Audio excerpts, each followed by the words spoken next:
Hello, this is the Green Corn Rebellion Show. Today I am here with Mauree Turner, who is a criminal justice reform activist and community organizer in Oklahoma City, and she's also a candidate for State House seat 88 in Oklahoma City. How are you doing today? I'm doing well. I'm doing well. How are you? I'm good. Yeah. In social distancing and whatnot. Yeah. Are you asking me or are you telling me? I'm asking you. Oh, yes, yes. Ever since I started working in this city, like since I left Oklahoma State University and came to the city for work, I have literally, it feels like I've been going nonstop. And so it's unfortunate times, but, and I feel like I'm working now more than ever, but it's nice to be able to do it stationary in my house because I do a lot of driving over the state. I work out of 4 counties and then whatever other county they send me to. So yeah. Cool. So, first question I have here is where are you from and where did you grow up at? And could you tell me a little bit more about your childhood and your Yeah. upbringing? Yeah. I born and raised Oklahoman. I'm from Ardmore, Oklahoma. It's southern Oklahoma, like right before you cross into Texas. And yeah, so was born and raised there. Didn't leave until I went to Oklahoma State University for uni, and was raised by a single parent. My mother and my grandmother and my aunts and uncles also helped, but my dad was in and out of prison up until I was in uh, or my dad and my granddad were in and out of prison up until I was getting ready to head into high school. And but my upbringing was a little bit different because um, my dad was still like very present in my childhood. So my mom used to take me and my siblings to go visit him all the time. And there was a time in elementary school where he was stationed in this minimum security facility right outside of Ardmore in Geontry, Oklahoma. And they would bring the folks that were incarcerated there into Ardmore to help set up for rodeos and things like that because it's Oklahoma. Um, and one time she went and picked him up and brought him back to the house and made him make us clean our rooms. And so like he was like very present and one of the smartest people I know to this day.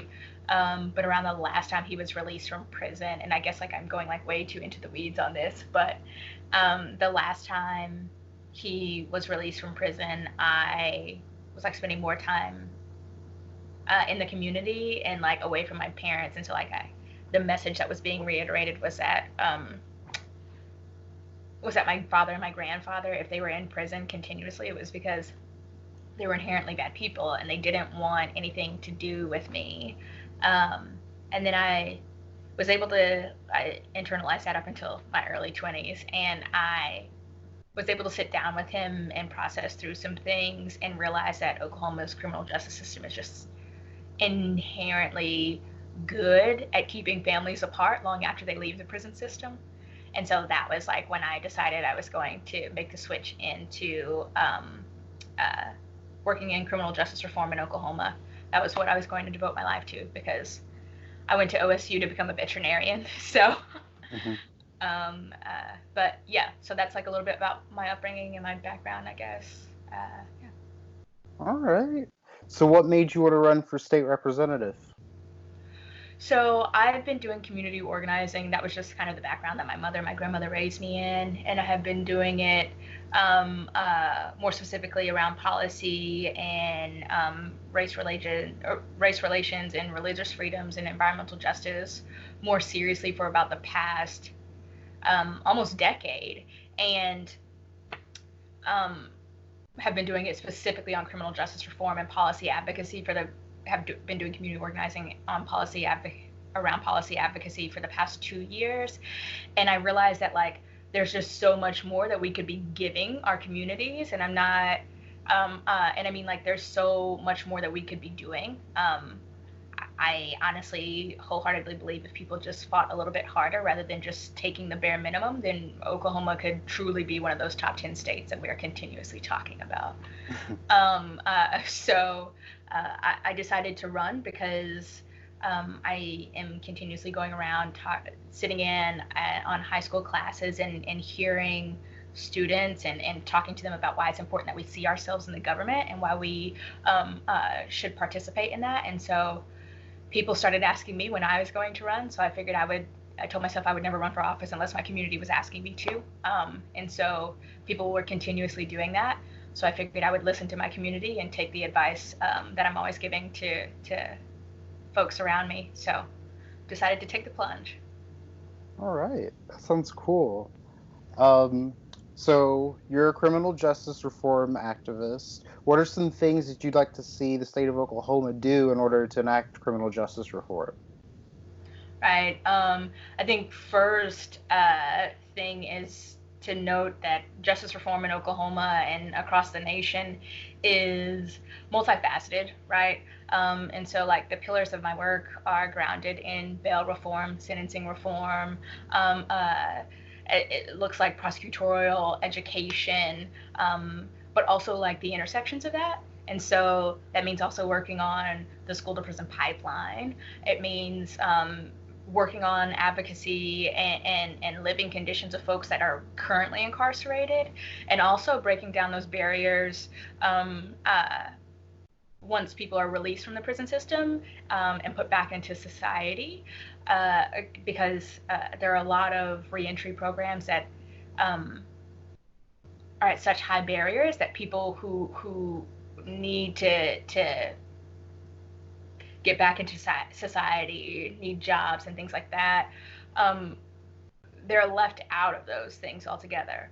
And so my big thing for criminal justice reform is that we have someone who has experienced it, who has experienced the other side of the criminal of the justice system, but also that we are looking at reformation of it holistically, right? So not just saying like, oh, okay, we have a lot of people in, we need to release them, but also seeing like what causes us to get to that point, and how we really holistically help people once they leave that point, while they're in that point, and also making sure that we aren't reducing. So I guess, like, to kind of narrow it down specifically, I think something that's really big for justice reform is people first language. A lot of people leave that out, and we don't reduce people to the situations that they've been in. And I think that that is like very important work that needs to be done. People first language is something that we should focus on, and to be honest, all aspects of life. Um, and I think there were a lot of folks that were left behind, and I am very thankful for the mass commutation that happened last year, 462 and counting folks like that were released. But there were so many people that were left behind because that process was bottlenecked, so that people could not attain those resources, could not, had to do multi-step commutation and different things like that. Um, uh, so I think making sure that when we put forth criminal justice reform efforts, when we put form justice reform efforts, um, uh, that we are continuously fighting for people, and that it's because it's so easy to carve people out of the solution when you don't see yourself in the problem. And that's how people continuously get left behind in Oklahoma specifically. Um, so I think for me personally, it's making sure that we're hitting the school to prison pipeline a little bit more heavily, that we are looking at the training for school resource officers, that because I think like one of the main things I talk to students around the state about is how to de-escalate situations with police officers. And students, like, that's the first question I hear, and that's not the job of a student, that's not the job of a civilian to de-escalate a situation with a police officer. It's the other way around, right? And so looking at those types of trainings, making sure that reentry programs are not so high barrier that the folks who really need them don't get them. And honestly, like, taking a really good look at the institutional racism that happens within our criminal justice system. And so those are, I guess, just a couple of the things. Sorry. No, that's perfect. I like that answer. Do you believe, are you in favor of legalizing marijuana for recreational use? Ooh, wow, hard hitting questions. Um, uh, I'm in favor of decriminalizing our our statutes in Oklahoma. I think it's kind of absurd that we are, sorry, that's my dog. Um, I think that it's a little absurd that our um, medical marijuana shops are considered essential businesses and need to stay open so that people can utilize those resources. I don't think that is what's absurd. What I think is absurd is the amount of people that we have still currently sitting in prisons, and specifically in Oklahoma prisons, because of these types of things. So I think before we can wholeheartedly like take a step further in that discussion, we should probably start trying to figure out how we're going to release people who are sitting in prison for an essential business. So. All right. You on your website you mentioned funding public education. What are some ways that you'd like to bring more revenue into the state? That's a good one. I think when it comes to funding public education, my big thing is that I was born and raised and survived Oklahoma's public education system. And I grew up in a very poor area of Oklahoma. I remember growing up, we moved once when I was a kid, and the place that I lived the first half of my formative years, there was a hole in, it was like 4-bedroom, 2-bathroom, which was then turned into a 4-bedroom, 1-bathroom because there was a hole in the roof in our bathroom. And I remember, and I guess, like, long story short, the thing is, property taxes funding our public education system at the state level really disenfranchise folks that live in impoverished areas. I remember going to school and having homework. I couldn't focus in school, and then on top of that, having homework and wondering if I could check out a book to take home and do homework. Things like that. And so if we can, there are a lot of things I think that Oklahoma needs to structurally do in order to make sure that we are continuously not further disenfranchising students because of the areas that they live in or because of how much their parents make, right? And I think if we could just restructure how, and I mean, like, I say if we could just, but, and there are several other solutions, but I feel like if we start with restructuring how we divvy up those property taxes, if we could do it in a more equitable way, I think I often think about that dichotomy between Ardmore High School and Plainview, or and the fact that a lot of students would consider transferring because they wanted better education, because they wanted better access to a better sporting facility, things like that. And I think that when you are driving kids out of an environment that is conducive for them, just not in an education sense because of the way property taxes are cut, I think that does more harm to students that grow up in that environment. Because yet again, I also remember thinking growing up, life would just be better if I had different clothes, if I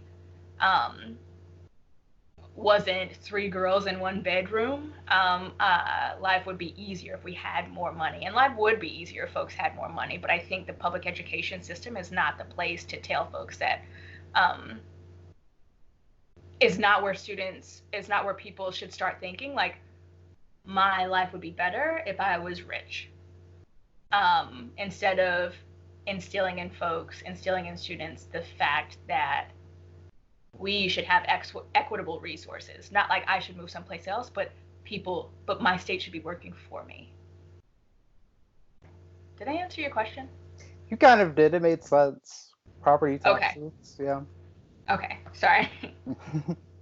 On your website, you also mentioned healthcare access. What are some things that you think we need to be doing in order to give people more healthcare in the state, especially during the pandemic? Right. I think a big thing that people would kind of be remiss to not talk about is like Medicaid expansion, right? I think when you create a healthcare system or perpetuate a healthcare system that does not factor in our most vulnerable populations, you do disservice to everybody else. That's like saying, oh, okay, that's literally like saying I'm gonna vaccinate every other kid that I have in hopes that maybe it'll save everyone else. Um, uh, so for me personally, like my family still lives in like I live in the city and I'm still trying to adjust to it because I've just like always been small town, but my family still lives in small town Oklahoma, places where you have to drive forever. Now you have to drive forever to get access to healthcare, right? And that like integrated healthcare. So I'm not just talking about like being able to go to the emergency room or the hospital. I'm talking about like having access to therapy, to mental health services as well. Um, uh, and so Medicaid expansion is definitely the first and foremost start to that, because if people don't have access to those things, if we're not holistically, and that's like my big thing is like making sure that we are holistically looking at Oklahomans when we make policy. Um, and if we aren't holistically factoring in those things when people have, especially like in small town and rural Oklahoma, then we aren't doing all that we can to make sure that people not only survive but thrive in Oklahoma. We shouldn't have people scraping by. We shouldn't have people who don't have access to health care. We shouldn't have to prioritize, oh, okay, you actually make more money, so you'll actually get more availability to healthcare. I'm thankful that I work at a job that I am able to have really good healthcare coverage, right? But other people don't have that access, and that is not lost on me. That's why I do this work every single day. Um, uh, so, yes, sorry. Yet again, I feel like I keep saying that. Long story short, Medicaid expansion. All right. And do you support raising the minimum wage to $15 an hour? Yeah, absolutely. Um, uh, I think I remember in my childhood growing up, and my mom has always worked no less than two jobs, but and still works two jobs to this day. But as a kid, my mom worked three jobs, and I remember some weeks I could count on one hand how many times I saw her, because she would work a 9 to 5 for the state, and then after that she would work overnights at a Dollar General warehouse, and then on the weekends she would go and work at Sally's Beauty Supply. Um, and how I saw that and how I internalized that was like that was what the epitome, like that was the epitome of selfless love. She gave herself endlessly to her community and to us to provide for us. But people shouldn't have to do that. That removes parents from the home.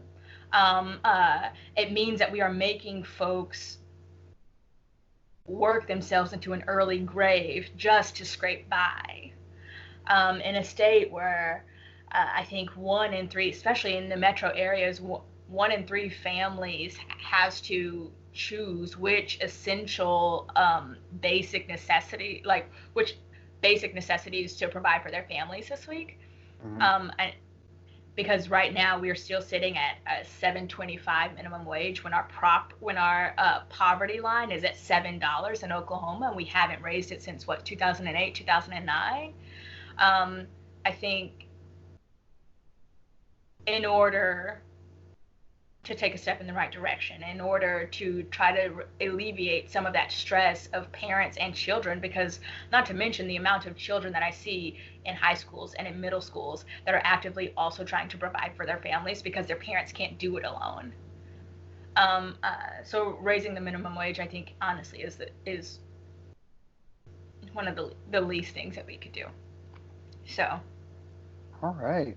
Last question I have here is, who are your favorite music artists? wow, that's hard. Um,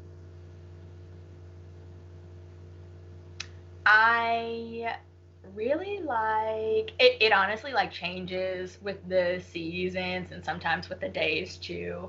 I really like Bad Bunny. I really like Sarah Bareilles. Mm-hmm. I really like Sarah Bareilles. And Solange and Alicia Keys are really big right now too for me. What's your So, favorite Alicia Keys song? ooh.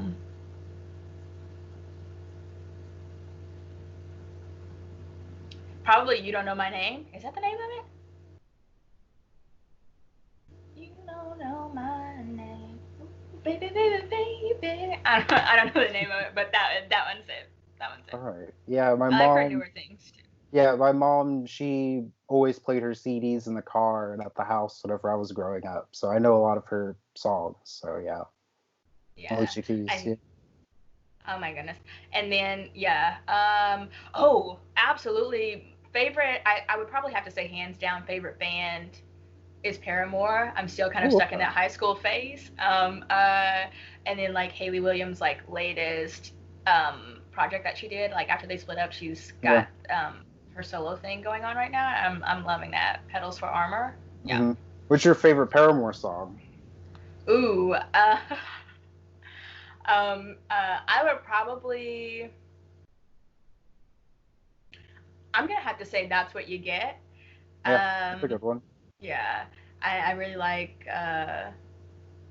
Crush, Crush, Crush too.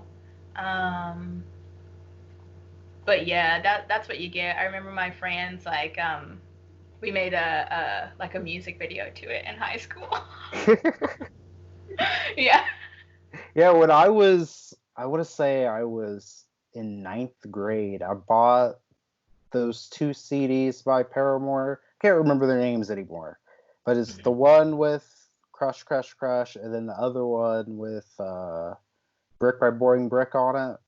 It was those Mm-hmm. two CDs. I think my favorite Paramore song would be For Pessimists, I'm Pretty Optimistic. I think it's the first Oh song. yeah, that's Yeah, yeah. yeah, I think that's like Riot, and yeah, Riot. That's what it's called. Yeah. I think Brick by Boring Brick might also be the name of that album, but I probably made that up. Something like that. Like I've it's been a while since I've really listened. Well, let me see here. I have it on my phone. Brand New Eyes. That's what it is. Brand New Eyes. The one with the Yeah, butterfly. Yeah. I bought that. I bought that CD and or no, I think my sister bought me that CD for my birthday in high school. Wow. And then on my last for my last birthday, I think my very best friend bought me the After Laughter album.